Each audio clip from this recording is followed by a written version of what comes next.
You know, while Northeast boasts of having the maximum number of weavers in India, we also boast of having the maximum number of looms across the country. 57% are from Northeast. Assam has got 12.5 lakh weavers.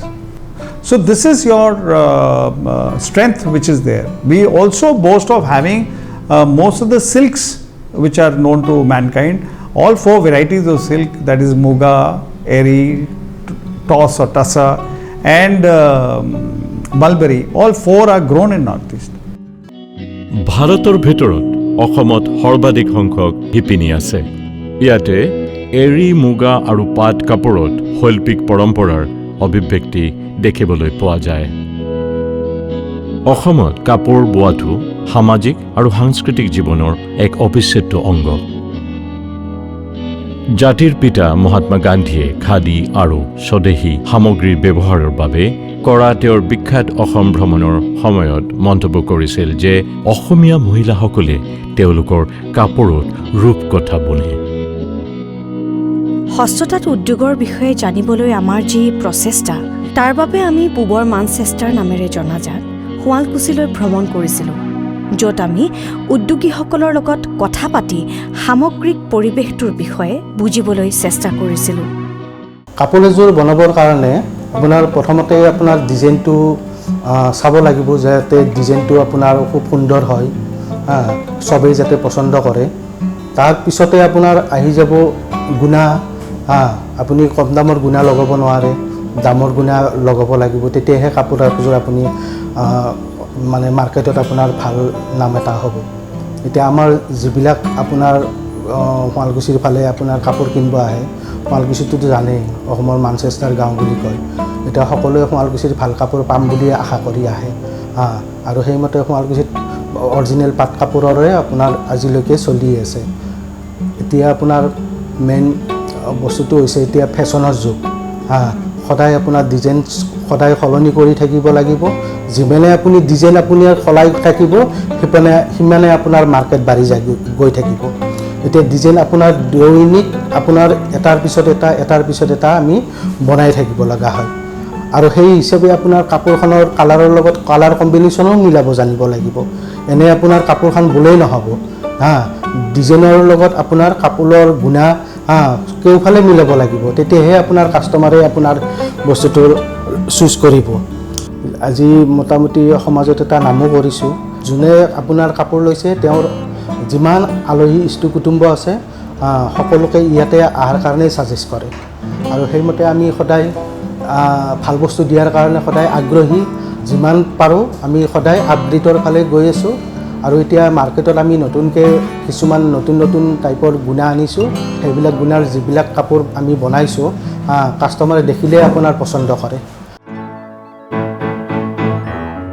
অসমৰ হস্ততাঁত মেখেলা চাদৰ, শাৰী আদি অনন্য আৰু উৎকৃষ্ট।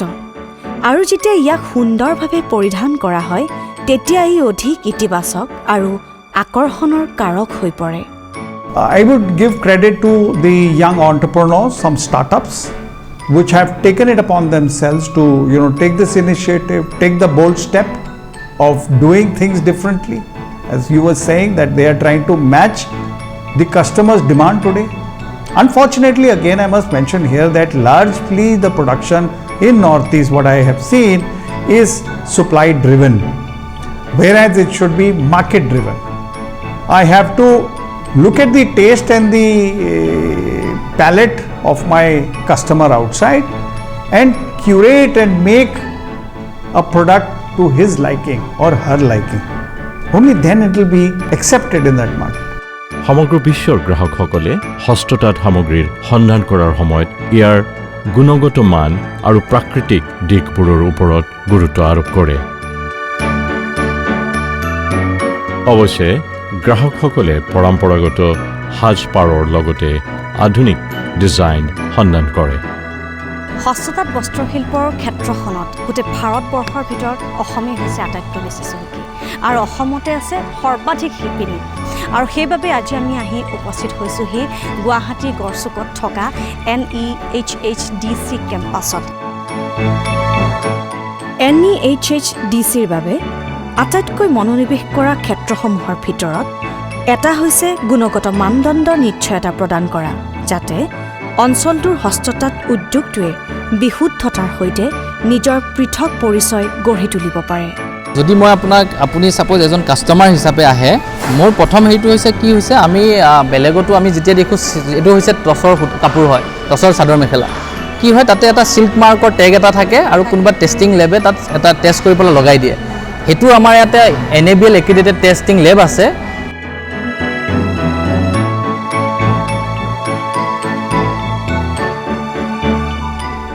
এইখন হৈছে আমাৰ যিটো অসমীয়া গামোচা অৰিজিনেলি যিখন, কিন্তু চাওক আমি এতিয়া অসমীয়াৰ কাৰণে গম পাওঁ যে এখন অসমীয়া গামোচা, কিন্তু আপোনাৰ কি হয় এই ছেম গামোচা যে একেই ডিজাইন একেই হেৰি কৰে, আমি অসমৰ গামোচা বাহিৰৰ গামোচাৰ মাজত ডিফাৰেঞ্চটো কেনেকৈ গম পাম? আৰু অলৰেডি আপোনালোকে জানে যিটো আমি GI টেগ এটা হেৰি পাইছোঁ, এইটো হৈছে আমাৰ GI টেগ। অলৰেডি আমি অসমীয়া গামোচাত আমি GI পাইছোঁ। তো GIটোৰ কাৰণে আমি এটা কি দিছোঁ, NEHA দিছে, GI অথৰাইজ চাৰ্টিফিকেটখনো পাইছে। তো আমি যিটো প্ৰত্যেকটো প্ৰডাক্টতে গামোচাতে আমি GI অথৰাইজ টেগ এটাও লগাই দিছোঁ। আৰু 2 নম্বৰ কথা, আমি যদি আইডেণ্টিফিকেশ্যনৰ কাৰণে যে এইটো অসমত বনাইছে নে বাহিৰত বনাইছে, এইটো কুৱেশ্যন আজি বহুত বছৰৰ পৰা আহি আছিলে, অকল গামোচাত নহয়, যে আপোনালোকৰ যি প্ৰডাক্ট হয় প্ৰত্যেকটো প্ৰডাক্টত, হেণ্ডলুম প্ৰডাক্টত, কাৰণ হেণ্ডলুম প্ৰডাক্ট আৰু আপোনাৰ পাৱাৰলুম প্ৰডাক্টৰ মাজত যিটো প্ৰাইজৰ ডিফাৰেঞ্চ বহুত বেছি। তো আমি সেইকাৰণে কি কৰিলোঁ, NEHA এটা টেকন'লজি ডেভেলপ কৰিলোঁ, যে যিটো টেকন'লজি আমি কি কৰিছোঁ, অথেণ্টিচিটি আৰু ট্ৰেচেবিলিটি কৰিব পাৰোঁ প্ৰডাক্ট এটাত, যে এই প্ৰডাক্টটো পিয়'ৰ হেণ্ডলুম হয় আৰু কোন ঠাইত বনাইছে। এইকাৰণে কোন ঠাইত কৰা গৈছে, কাৰণ যে আপোনাৰ গামোচাটো অসমৰ হয় নে বাহিৰত হয়। তো আপুনি চাব পাৰে আমি এটা প্ৰত্যেকটো কাপোৰতে এটা স্কেনাৰ টেগ এটা লগাই দিছোঁ। যদি আপোনালোকে ভালকৈ দেখিছে এই টেগটো, তাতে লিখা আছে হেণ্ডমেড। এতিয়া মই আপোনালোকক যদি প্ৰেক্টিকেলি দিওঁ, ছাপ'জ এই প্ৰডাক্টটো আজি এজন কাষ্টমাৰে কিনিছে, তেতিয়া এই প্ৰডাক্টটোত আপুনি কি কৰিব, নৰ্মেল মোবাইলৰ যিটো স্কেনাৰ থাকে, আমাৰ মোবাইল স্কেনাৰ দি আপুনি যেতিয়া প্ৰডাক্টটো স্কেন কৰিব, স্কেন কৰাৰ লগে তাতে যেতিয়া অ'পেন কৰিব, ইয়াৰ গোটেই প্ৰডাক্ট আপোনালোকে চাব পাৰে যে এই প্ৰডাক্টটো ইয়ৰ product is authentic hand woven বুলি আহিছে ফাৰ্ষ্ট, এইটো চাওক। তাৰ পাছত আছে প্ৰডাক্টটো কি হয়, এই প্ৰডাক্টটো কি হয়, কটন বাই কটন গামোচা, তাতে সূতাৰ চব কাপোৰৰে এটা সূতাৰ নম্বৰ থাকে, যিটো ইয়াৰ্ণ কাউণ্ট বুলি কয়। তাতে আপুনি দেখিছে ইয়াৰ্ণ কাউণ্টটো ইয়াতে মেনশ্যন আছে, 2/80 বাই 2/80 আৰু ফুলৰ সূতাটো যি ইউজ কৰা গৈছে। তাৰপিছত 2 নম্বৰ হৈছে যে আমি এই পাৰ্টিকুলাৰ গামোচাখন কোনগৰাকী শিপিনীয়ে বনাইছে তেওঁকো আমি এটা আইডেণ্টিটি দি দিছোঁ। চাওক আপুনি তাতে লিখা আছে উইভাৰ্ছ নেম, তো নাম হৈছে বন্দনা ৰাভা। আৰু এটা আছে লোকেশ্যন, যিটো ক'ত বনাইছে GPS লোকেশ্যন হয় এইটো, আৰু কোনে বনাইছে অৰ্গেনাইজেশ্যন, এইটো আমি NEHA লিখা আছে। তো ইয়াৰ পৰা এটা হৈছে লোকেশ্যনটো আমি কি কৰিলোঁ, ট্ৰেচেবিলিটি, ক'ত প্ৰডাক্টটো বনাইছে। এই আপুনি দেখিছে লোকেশ্যনটো, এইটো ক্লিক কৰিলে কোন ঠাইত বনাইছে, অসমৰ কোন ঠাইত, এই ঠাইত আপুনি পাব পাৰিব। আৰু 2 নম্বৰতে ইম্পৰ্টেণ্ট বস্তু হৈছে এইটো আপুনি এটা ভিডিঅ' আছে, এই ভিডিঅ'টো চাব, এই ছেম গামোচাখনে এইখনে আপুনি চাব পাৰে, যেতিয়া বনাই আছিলে তেতিয়া ইয়াৰ ভিডিঅ'টো। তো এইটো থ্ৰুদি আমি কি কৰিছোঁ, যে অথেণ্টিচিটি, যে এই প্ৰডাক্টটো পিয়'ৰ হেণ্ডলুম হয় নে নহয়, এইটো তাত প্ৰুফ। তো এই টেকন'লজিটোৰ থ্ৰুদি আমি 2টা বস্তু হেৰি কৰিছোঁ, এটা হৈছে অথেণ্টিচিটি এণ্ড ট্ৰেচেবিলিটি। ট্ৰেচেবিলিটি হৈছে অসমত বনাইছে নে বাহিৰত বনাইছে, কোন ঠাইত বনাইছে, তো সেইটোৰ কাৰণে।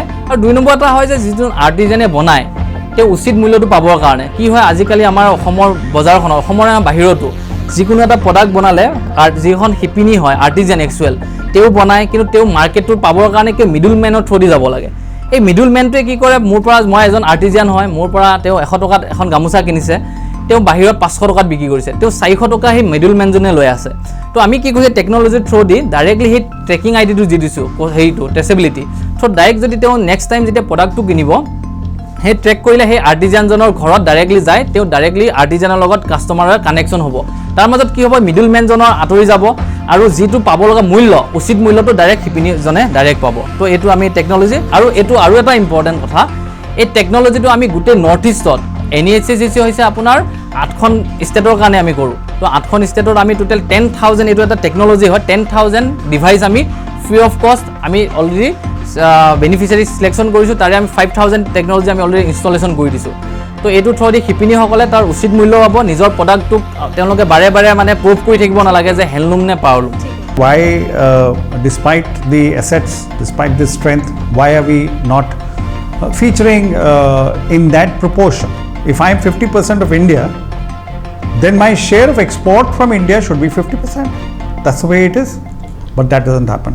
Why that doesn't happen is that largely in Northeast, this sector of handloom or even handicraft for that matter still remains unorganized. It is an unorganized sector.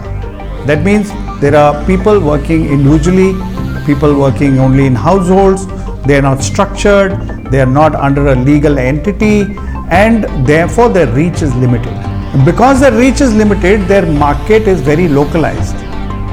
Because they are catering for clients or customers within their neighborhoods, they are not so much interested or investing time and finance into standardization, into quality, into design.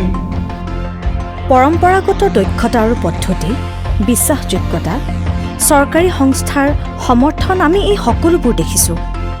আমি এই পদক্ষেপবোৰৰ বিষয়ে ইতিবাচক অনুভৱ কৰোঁ আৰু ইয়াৰ ফলস্বৰূপে ভৱিষ্যতে সম্ভাৱনা আৰু সফলতাৰে পৰিপূৰ্ণ এক নতুন অধ্যায়ৰ সূচনা হ'ব বুলিও আশা কৰিছোঁ। Ministry of Textile Government of India directly weavers বা artisans benefit দিবৰ কাৰণে Ministry of Textile Government of India schemes divide কৰিছে বেলেগ বেলেগ স্কিমত আমাৰ 50 days capacity building এটা ট্ৰেইনিং আছে capacity building আমি যিবিলাক স্কিমছত স্কিল দিয়াৰ লগতে এইটো মাৰ্কেটিং লিংকছ ভাল NID বা নিফ্টৰ ডিজাইনাৰক হায়াৰ কৰোঁ ইন পেনেল ডিজাইনাৰক আমি হায়াৰ কৰাৰ পিছত তেওঁলোকক মাৰ্কেটিং কি কণ্টেম্পৰেৰী কি মাৰ্কেট চলিছে তাৰ ওপৰত ট্ৰেইনিং দিয়াৰ পিছত সেই প্ৰডাক্টবিলাক আমি মাৰ্কেটেবল কৰোঁ। এইটো বেচিকেলি উইভাৰ্ছবিলাক আৰ্টিজানবিলাকে ভালদৰে নাজানে কি এইটো পেকেজিং কেনেকৈ হ'ব লাগে, ক'ত এইটো বস্তুটো ক'ত চেল হয়, একজেক্টলি মানুহবিলাক আৰ্টিজানবিলাক নাজানে। এতিয়া লাহে লাহে শিকিছে। আমি পৰাপক্ষত ministry of textile government of ইণ্ডিয়াৰ ফালৰ পৰা হেণ্ডলুম এণ্ড হেণ্ডিক্ৰাফ্টৰ যিমান স্কিম দিছোঁ এইটো গাঁৱে গাঁৱে এতিয়া নৰ্থ ইষ্টত যিমান পাৰি আমি এই স্কিমছবিলাক দি আছোঁ। ডিজাইনিং আৰু ব্যৱসায়িক ধাৰণাবোৰ পৃথিৱীৰ সকলো ঠাইৰ পৰা আহিছে। মই NHSDC লগত এজ এ ডিজাইনাৰ জড়িত হৈ আছোঁ। চ' ইয়াতে আমাৰ বিভিন্ন ধৰণৰ সূতাৰ লগত আমি প্ৰডাক্টছ বনাওঁ, যেনেকৈ শাৰী ষ্টল এইবিলাক আমি ডিজাইন কৰোঁ, আমি বনাওঁ। চ' এইখন ৰেপাৰ আপোনাৰ অৰুণাচলৰ ডিজাইন হয়। So' design is inspired from অৰুণাচলী ডিজাইন। চ' ইয়াতে এখন ৰেপাৰ বনাওঁতে আমাৰ কালাৰ্ছখিনি যোনটো আমাৰ ধ্যান ৰখা হয়, মেইনলি অৰুণাচলত কি দেখা যায় তেওঁলোকে খুব ব্ৰাইট ভাইব্ৰেণ্ট কালাৰ্ছ প্ৰিফাৰ কৰে। চ' সেইটোৰ ওপৰত বেছ কৰি তেওঁলোকৰ যিখিনি সূতা হয়, ধৰক ইয়াত কটন ইউজ কৰা হৈছে, মটিভছত এক্ৰাইলিক ইউজ কৰা হৈছে। চ' কালাৰ্ছৰ ওপৰত বেছি আমি প্লে কৰোঁ যে কোনটো কালাৰ্ছ দিলে প্ৰডাক্টটো কিমান অলপ ভেলু এডেড হয়, কিমান মাৰ্কেটত আমি তাক মানে ইম্পৰ্টেঞ্চ দিব পাৰোঁ। চ' সেই তেনেকৈ কৰা হয়। এইটো অসমীয়া ডিজাইন হয় যিটো আমাৰ পিয়ৰ এৰী চিল্কত কৰা হৈছে। আমি নেচাৰেল ফাইবাৰ্ছ ইয়াৰ্ণ আমি ইউজ কৰিছোঁ। হয়, যেনেকৈ এইটো আপোনাৰ ঘিচা, ইয়াত আপোনাৰ এৰী ব্যৱহাৰ কৰা হৈছে ফুলৰ এইখিনি কামত। বাহিৰত সেইটো ব্যৱহাৰ নহয়, বাহিৰত তেওঁলোকে খুব মানে এক্ৰাইলিক আৰু পলিয়েষ্টাৰ টাইপ সেইবোৰ ইউজ কৰে, যিবোৰ পিন্ধিবলৈ অলপমান আনকমফৰ্টেবল হয়। চ' সেই কমফৰ্টেবলটো মেইনটেইন কৰি প্লাছ এৰী যিটো আমাৰ অসমতে এবাণ্ডেণ্টলি এভেইলেবল হয়, তো সেইটো কাৰণে আৰু প্লাছ যিটো আমাৰ এৰীৰ থাৰ্মেল প্ৰপাৰ্টি আছে, যিটো গৰমত পিন্ধিলে ঠাণ্ডা এটা অনুভৱ হয় আৰু ঠাণ্ডাত অলপ গৰমৰ। চ' সেইটোত মনত ৰাখি আমি এই যিটো কনচেপ্টটো এৰী ব্যৱহাৰ কৰিছোঁ। খালি ডিজাইনটো ত্ৰিপুৰাৰ, বাকীখিনি আমাৰ অসমৰ হয়। বিৰাট ধুনীয়া, সঁচাকৈ কিনিব পাৰি। হয়, মানে এৰীটো পিন্ধিলে গৰমত আপোনাৰ ঠাণ্ডা অনুভৱ দিব আৰু ঠাণ্ডাত অলপ গৰমৰ হয়। সেইটোৱে তাৰ থাৰ্মেল প্ৰপাৰ্টি হয়। প্লাছ সেই এৰীটো আমাৰ যিটো কুকুনটো হয়, আমি আমাৰ অলৰেডি চাৰ্টিফিকেশ্যন পাইছোঁ from German company, that is Oekotex, যিটোত মানে আপোনাৰ তেওঁলোকে আমাক চাৰ্টিফাই কৰিছে যে সেইটো নন হাৰ্ম চিল্ক ৱাৰ্ম হয়, যিটো মানে নেচাৰক আমি হাৰ্ট নকৰোঁ। হয়, সেইটো নিজে নেচাৰৰ লগতে মিলি যায়। হয়, এইখন এখন ষ্টল হয়, যিখন আপোনাৰ হাতেৰে হেৰি কৰা হৈছে গোটেইখন। কিমান কোমল, কিমান ধুনীয়া, আচৰিত। আৰু ইয়াৰে ফুল যিখিনি আছে সেইখিনি কমপ্লিট নেচাৰেল ডাই খিনি হয়। এইটো যোনটো পিঁয়াজৰ পাত হয়, অনিয়ন ৱেষ্ট বুলি কয়, সেইটো অনিয়নৰ যিটো পাত, পিঁয়াজৰ পাতটো সেইটোৰে ডাই কৰা হৈছে এই গ্ৰীণ মটিভটো। এইটো একদম মানে এটা নতুন নতুন আৰু ডিজাইনটো আমাৰ এবাৰ লৈ চাব পাৰিম হয় পাৰিব পাৰিব আছে এখন যাওঁতে মই কিনি লৈ যাম হয় বিৰাট ধুনীয়া আৰু বহুত বস্তু আছে আৰু এখন আছে যেনেকে এখন এতিয়া এইটো হালধিৰে ডাই কৰা হৈছে হালধি মানে একদম আমাৰ কেঁচা হালধি হয় হয় যিটো আপোনাৰ স্কিনৰ কাৰণেও ভাল স্কিনৰ কাৰণে 100% নেচাৰৰ কাৰণে কোনো হাৰ্মফুল নহয় হয় যিকোনো স্কিন টাইপৰ কাৰণে ভাল so I came to know this opportunity of the development of Eri silk in the northern eastern region in India, and I found this project absolutely brilliant. The trend of fashion industry in both in northern Europe, in the southern Europe as well, and in America is to go for sustainable products. And what Eri silk has got, yes, Eri You are silk. working with Eri, right? Now I'm working with Eri silk, yes. এই অসাধাৰণ হস্ততাঁত শিল্পৰ সৃষ্টি হৈছে শিপিনীসকলৰ অক্লান্ত প্ৰচেষ্টাৰ লগতে ৰং আৰু মিশ্ৰণৰ সহজাত অনুভূতিৰ ফলত ই এক পৰম্পৰাগত প্ৰক্ৰিয়া হেণ্ডলুম ক্ষেত্ৰত আমাৰ হেণ্ডলুম মাৰ্ক আৰু হেণ্ডলুম ব্ৰাণ্ড ৰেজিষ্টাৰ কৰা হয় আমাৰ শিপিনীবিলাকে যিবিলাক আৰ্টিষ্টিক টেক্সটাইল বনায় সেইটো পিয়ৰ হাতেৰে বনোৱা হয় সেইবিলাক প্ৰডাক্ট মাৰ্কেটেবল হিচাপে আমি মাৰ্কেটত লৈ যাওঁ তাৰ কাৰণে আমাৰ নেশ্যনেলাইজড বহুত ইভেণ্ট আছে য'ত নেকি ৰিপুটেড প্ৰগতিমধ্যা ট্ৰেড ফেয়াৰ ইয়াৰ লগতে আমাৰ সুৰুজকুণ্ড মেলা তাজ মহোৎসৱ হায়দৰাবাদ মহোৎসৱ এনেকুৱা ধৰণৰ বিৰাট ডাঙৰ ডাঙৰ নেশ্যনেল লেভেলৰ এক্সপো আছে য'ত নেকি আপোনাৰ প্ৰডাক্টবিলাক ডাইৰেক্ট হেণ্ড টু হেণ্ড আপুনি বিক্ৰী কৰিব পাৰে ইয়াৰ লগতেও আউটচোৰ্চিং ফেয়াৰ্ছ আছে য'ৰ হেণ্ডলুম ইণ্ডিয়া হেণ্ডলুম ব্ৰেণ্ডৰ থ্ৰু যিবিলাক ইভেণ্ট আমি কুৱালালামপুৰ মালয়েছিয়া বা লেটিন আমেৰিকাত ডাইৰেক্টলি যিবিলাক আৰ্টিজনক পঠাই দিওঁ সেইটো ডাইৰেক্টলি পাৰ্চেছ তাতে চ'ৰ্চিং ফেয়াৰত বিক্ৰী কৰিব পাৰি সেইকাৰণে আৰ্টিষ্টবিলাক বেচিকেলি ডাইৰেক্ট বেনিফিট পায় এইটো থ্ৰু B2Cত এই ইভেণ্টত আপোনালোকৰ প্ৰডাক্ট কেনেকৈ পেকেজিং কৰিব লাগে কি মাৰ্কেটত কেনেকুৱা ধৰণৰ প্ৰডাক্ট কোনে কিনিব তাৰ বিষয়ে ভালদৰে জ্ঞান হয় আপনি আৰ্টিষ্টবিলাক বেচিকেলি আৰ্টিষ্টিয়ানক আমি শিকাওঁ basically See, I can't say that there's any one organization which will do all of this. Every person, every stakeholder, in this value chain has to come in, chip in. And I think there's high time that we start looking at a very collaborative way of, doing things, whether it's implementing projects. If a government is, there's a body which is doing a project, it has to have on board the other stakeholders, and necessarily not only in the government. We need to have people coming from the entrepreneurial side. We need community onboarding. Their inputs are very important, and so on and so forth, to make sure that this project is a success. To come back to this, we are incidentally doing another project which is trying to give traceability and authenticity to handloom products, where we are giving this technology free of cost to 10,000 weavers across Northeast. So this is a modest attempt. Of that 21 lakh weavers that I said, we are trying to empower 10,000 weavers in the phase 1 to start with, and we are looking at it as a pilot project, and should it work well and good impact, we could spread it further. So what is happening here is that we are trying, of this 10,000, we are trying to get them together in what we are calling as weaver groups. So we have formed 70 weaver groups to get them into some structure. I said they are unorganized, so we are getting them into some structure, made them into 70 weaver groups. Each group has got an identity now. Each group has a leader now, like a president, like the chairman, or whatever.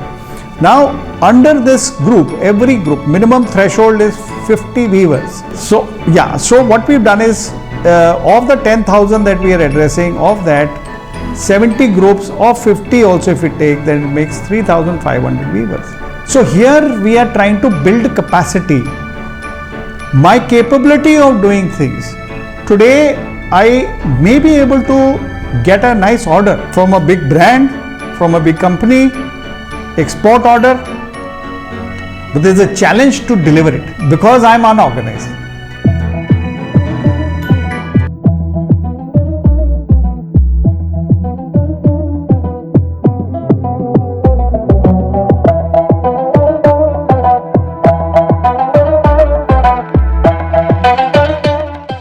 So it is I cannot handle volumes in the present form.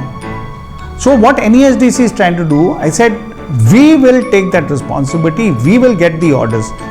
Expecting an artisan to right from cultivating cocoon to knitting yarn to weaving and now look for markets, I think we are asking too much from that weaver. So what is the government doing then? The government has to chip in and say that you do what you do best. I will bridge this gap for you, I will get the orders, I will come and give it to you, you make it based on the specifications which are there. I will aggregate from all across and I supply.